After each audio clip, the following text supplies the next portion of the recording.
When I was a kid, in 6th grade, I remember reading Dream of the Red Chamber for the first time and thinking how awesome it would be to be like Baoyu, living in a world of luxury and care.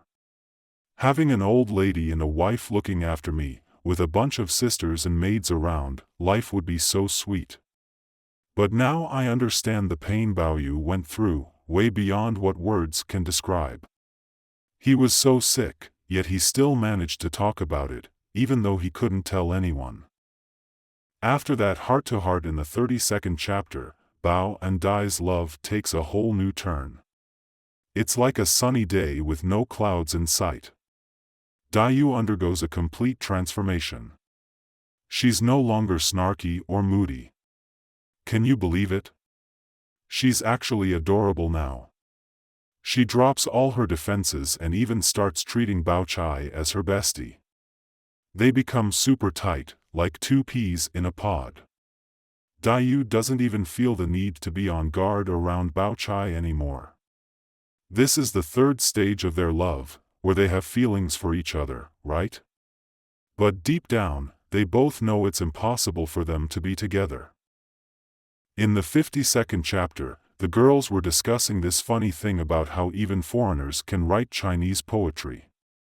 They were chatting about some foreign chick who's been penning Chinese poems, and then they all went their separate ways. As they were leaving, Daiyu hollered at Baoyu, asking when Shiren would be back because her mom had kicked the bucket. Baoyu said, "She'll be back after the funeral." Daiyu wanted to say something else but held back. After a bit, she was like, "Yeah, you can go." Baoyu had a million thoughts running through his head but didn't know what to say.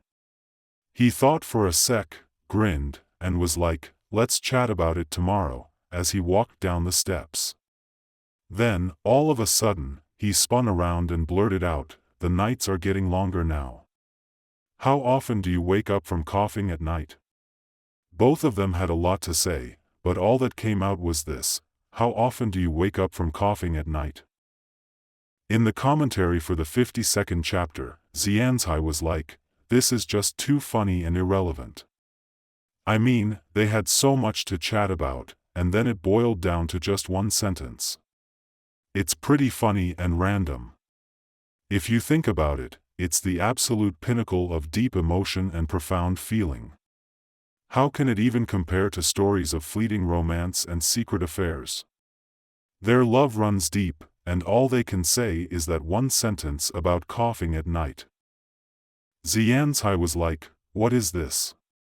It's the ultimate in sincerity and heartfelt emotion." So, the love between Bao and Dai in Dream of the Red Chamber has reached such a level that no other novel can match.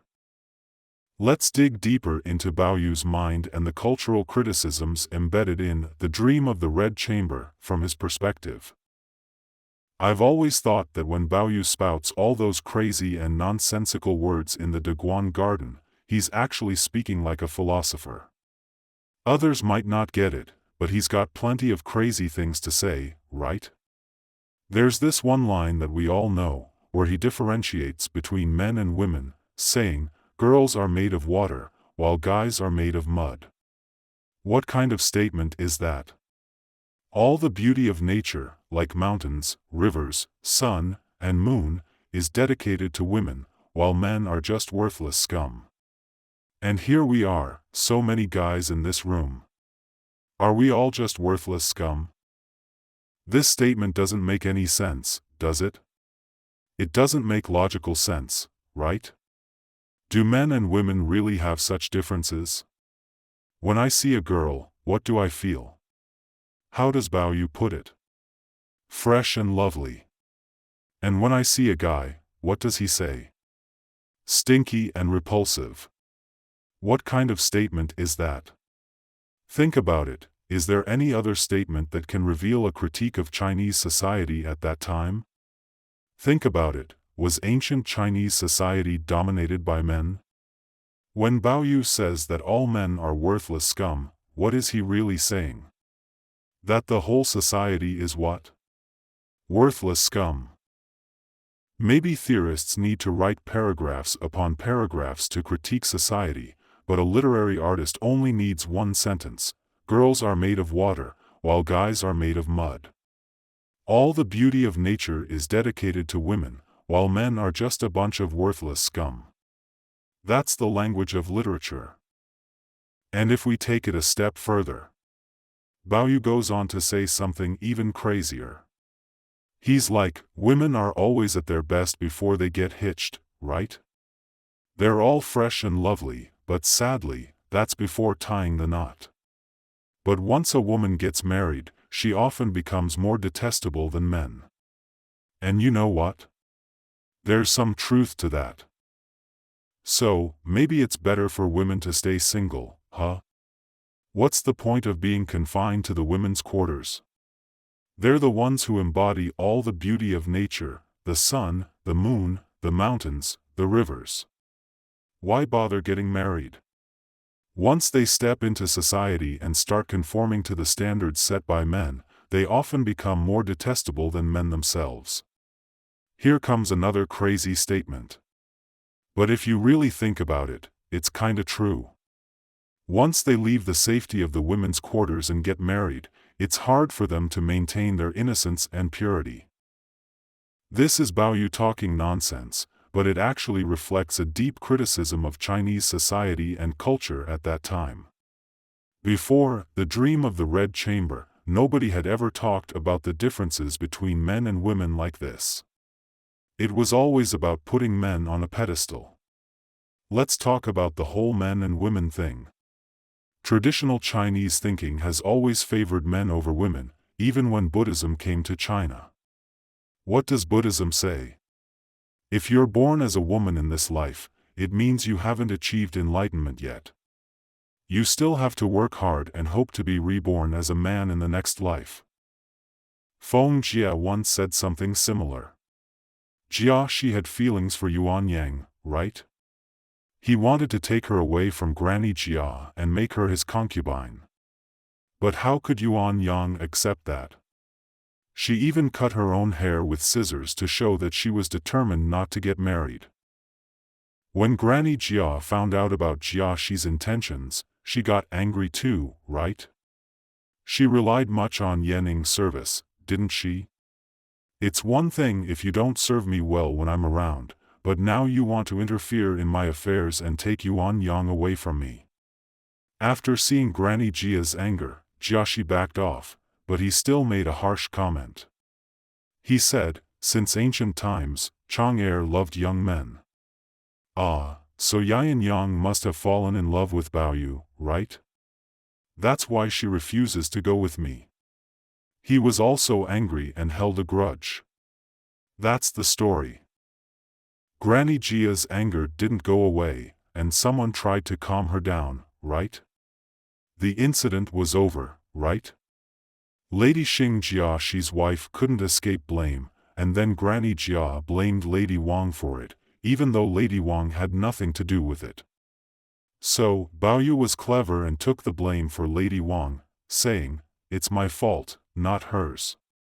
That way, Granny Jia, you can give Lady Wang a way out, right? Then Fengjie came to Granny Jia's side and said, I think it's also your fault, Granny. You have your faults too.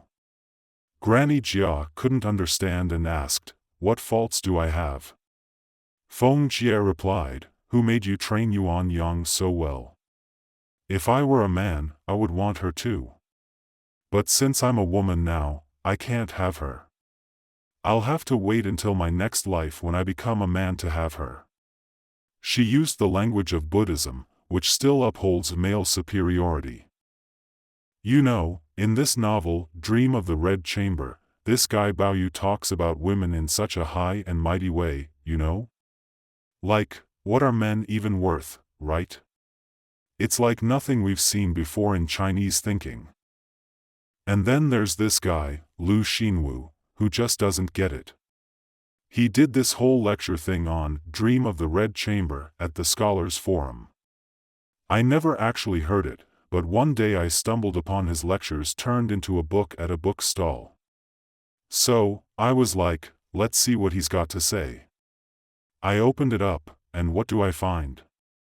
Liu Xinwu saying that Baoyu is a fickle lover, he falls for anyone he sees, he's just all over the place with love. I read that and just closed the book, decided not to buy it. I mean, come on, Liu Xinwu isn't even as good as Granny Jia. Oh man, even Grandmother Jia was wondering why her grandson was always hanging out with the girls. Did he think he knew everything about men and women? So, she kind of, kept an eye on him for a while, and eventually figured out that it wasn't about that. She realized it wasn't about men and women, so why was he always chilling with the girls? Grandmother Jia just couldn't get it. She only had one explanation, from that time when Fengjie was teasing him. She said, I think he's probably a girl who got into the wrong body and turned into a boy.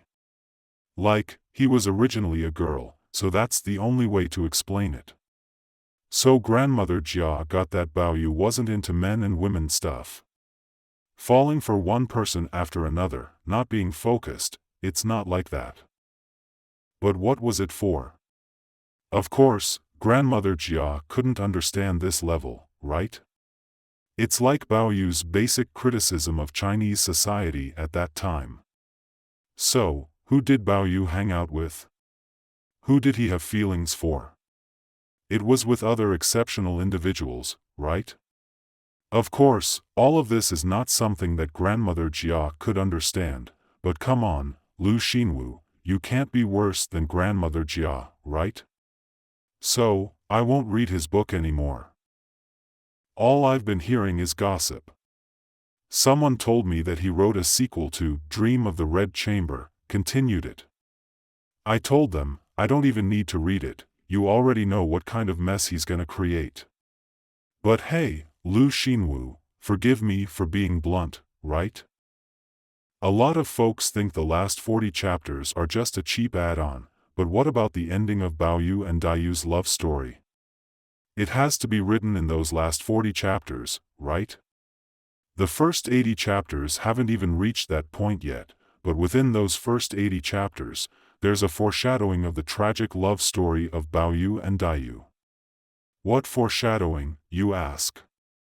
Qing Wen's death, man. Qing Wen's death is actually a preview of the tragic love story of Baoyu and Daiyu.